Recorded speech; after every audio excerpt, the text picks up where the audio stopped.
next 5 days. Candidates were allowed time to withdraw candidature if they wanted to. More than 300 withdrew, and that last day of withdrawal was 20th of January. 21st of January was the day when the lists were finalized and symbols were assigned to the individual candidates and campaigning began. The campaigning for the election was for 19 days to be exact, and the poll is due tomorrow.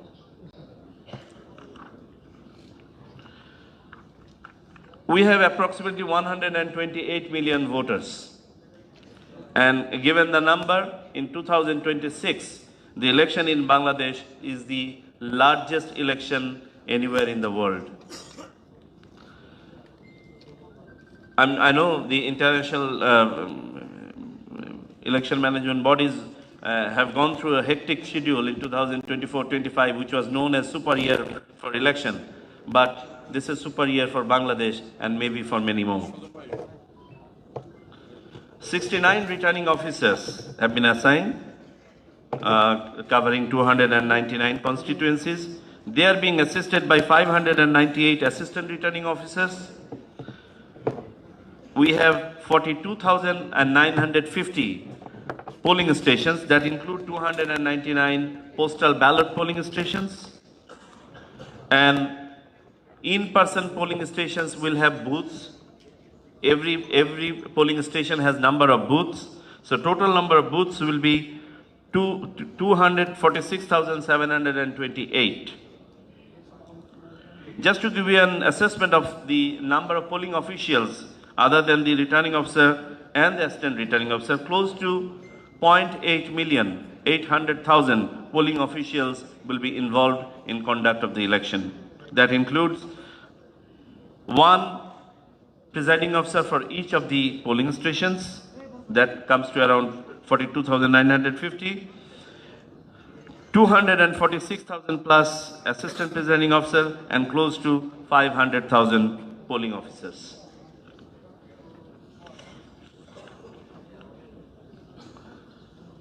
To give you a little bit of breakdown of the candidates, a total of 2,028 candidates are participating in 299 constituencies. That include 81 female, around 4% to be exact.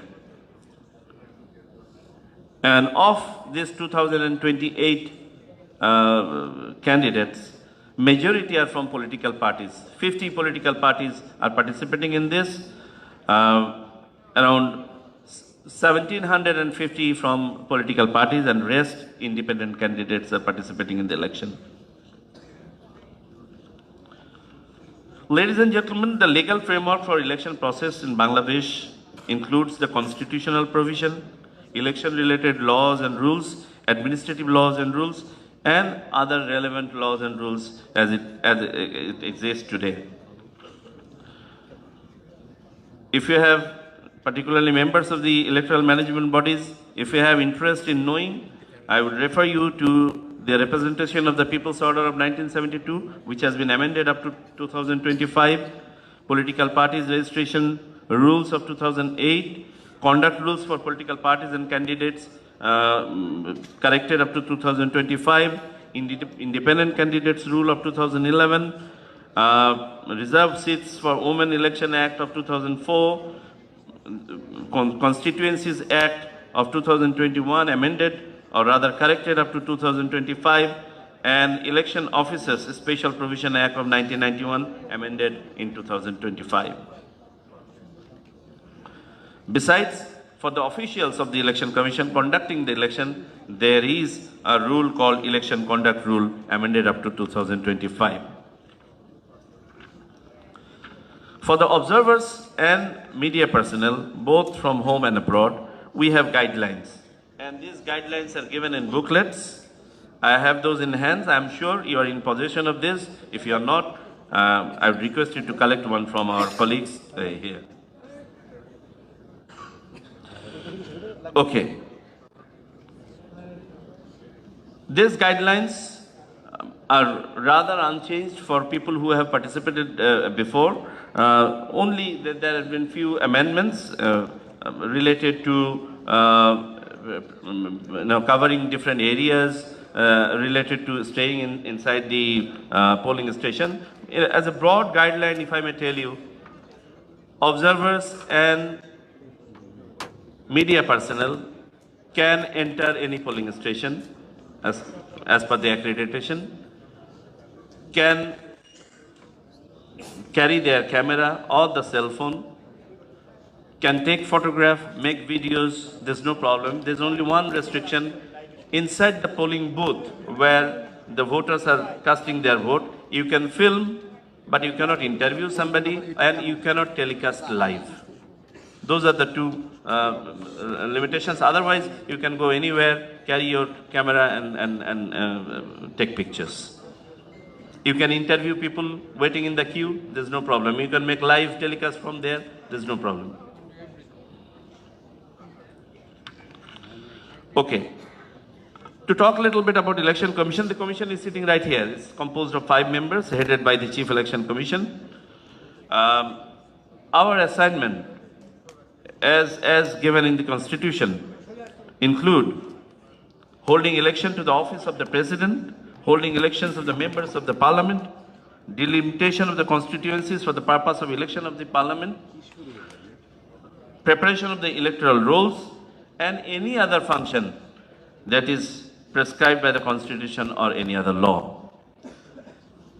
This might go through a small modification after the constitutional provisions have been amended. To talk a little bit about pre-election activities. For this Election Commission, it has been quite intense. We started with the updating of the voter list, and just to give you an appreciation, since the young voters lost interest in voting, we found a big number did not even register as a voter. And we have been able to include 4.5 million dropped voters in the list. We also brought about change in the Voter List Act. Previously, it used to be the first of every year, 1st of January, when one could qualify to be entered in the list.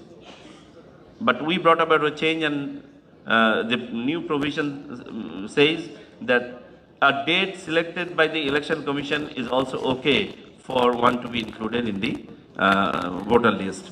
And accordingly, 15th of October has been the date we selected, and we have been able to include more than 1.2 million young voters in the list who would have been otherwise dropped out if we maintain the previous law. So, updating of the voter list was our first of the activities, and just to include one more line, we also found more than 2 million deads in the voter list. So we could drop them out. There was a increasing difference between the number of female voters with that of the male voters. Female voters were almost 3 million lesser in number than the male voters. After intense activities and awareness programs, we have been able to reduce that gap significantly. Our next activity was primary selection of the polling stations. And as you know, this go through continuous upgradation and checking, because and it goes through a change even in the last hour, depending on who is vying where and whether or not a particular candidate has influence over an area or not.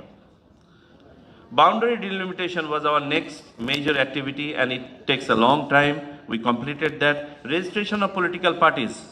Usually, this registration takes place before the election. However, one can float a political party and get registered anytime. But as a matter of practice here in Bangladesh, the intensity increases, particularly when the election nears. So this time also, there were dozens of applications, and of them, 10 new political parties have emerged. The total number of registered political parties with the Election Commission today stands at 60. Of them, 50 are participating in the election. Then we undertook continuous amendments to the laws and regulation. And just to give you an appreciation, the Consensus Commission was working on the separately at a different platform, and we were getting input from that end, and then we picked up those that did not need any political consultation and straightway adopted in our laws and rules. However, there are other recommendations which might take time, maybe post-election, following the referendum, this will come into being. We undertook series of dialogues with, and that include media, observer groups, women organizations, disabled organizations, international organizations, and last but not the least, the political parties. It also included the members of the civil society, including the academia. And this took a very long time, and we got invaluable input from them for this election. Logistic planning and execution is another mammoth task, and it has been undertaken at due time, and this took no less than, I think, 9 months to complete the logistic preparation. And we must acknowledge the contribution of UNDP and the member states contributing to the UNDP's ballot project, which contributed significantly in our logistic preparation. Training of officials is another important activity that we undertake. And this is a very long process. This includes training of all. I told you that there are 800,000 officials. All of them had to undergo training of the sort. And this is done following the train the trainer model. So we train the trainer, and subsequently the trainers train the rest. We had to also impart training for the first time for conduct of the postal ballot. This is a new experience, and we found, as we walked through, new experiences coming through every day. Last but not the least was postal ballot. And just taking cue from what I said moments back, this was a very new experience to us. I'll spend a minute here. We undertook exercise based on commitment made by our Honorable Chief Advisor. He committed to the nation on 16th of December 2024 that he will ensure a right for voting for the overseas Bangladeshis. And he said, we have been making this commitment, but we have never been able to implement it. We want implementation this time, and we want adoption of an affordable system. So accordingly, the Election Commission undertook this exercise.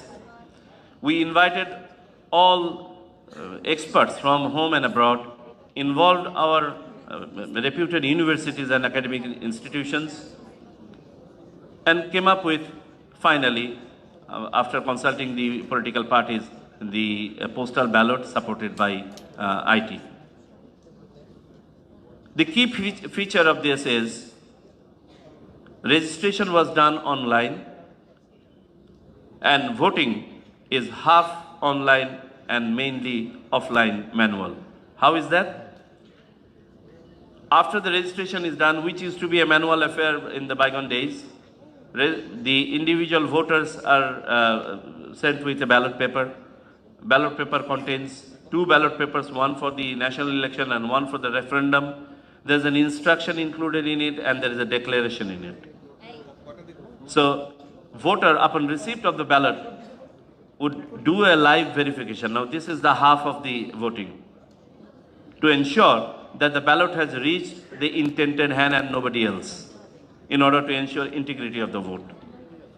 And after that, they cast their vote and return the ballot directly to the returning officer.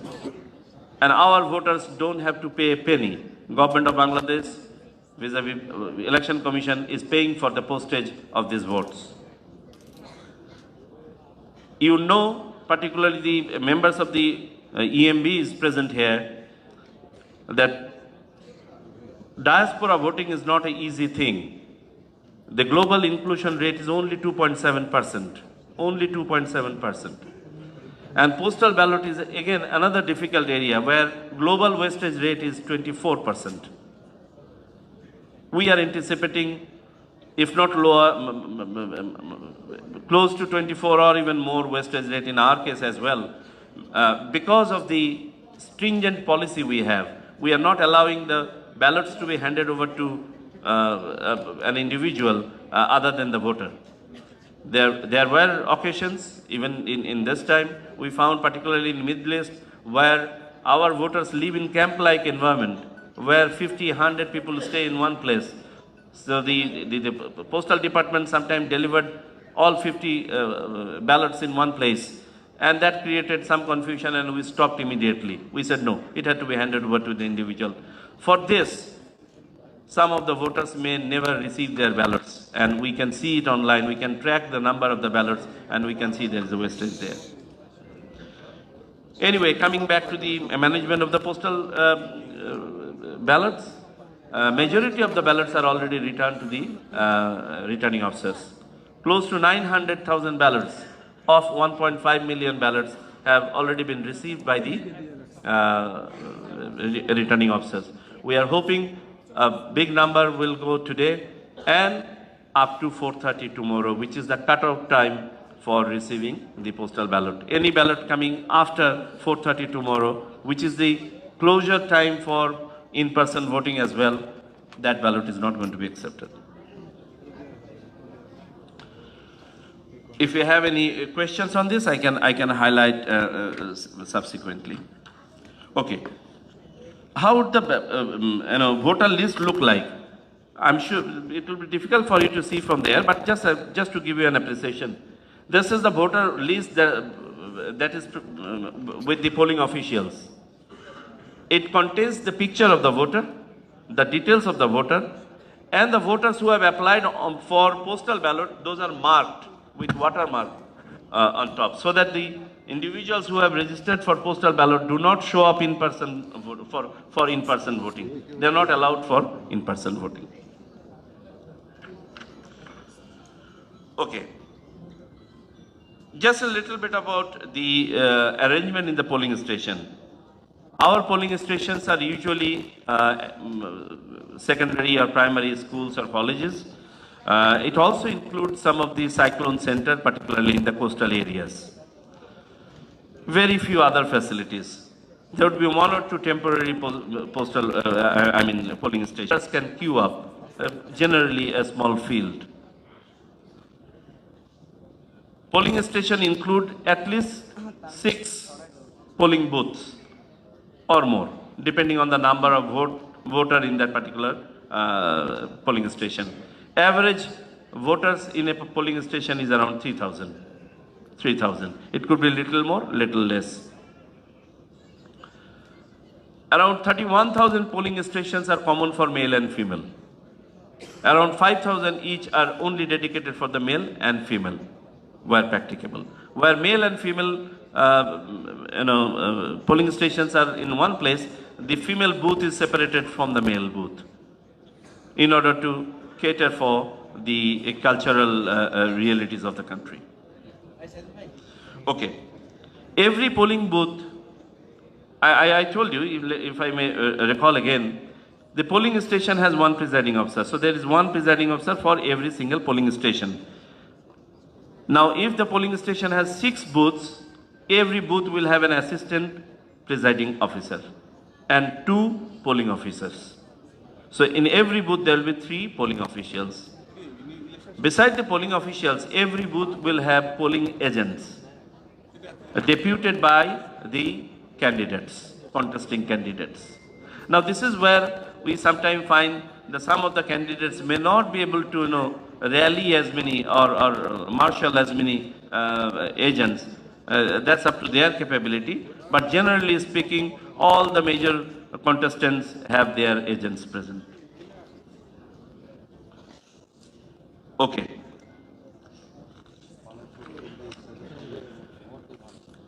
As the Chief Election Commissioner has already indicated, tomorrow the polling begins at 7:30 in the morning.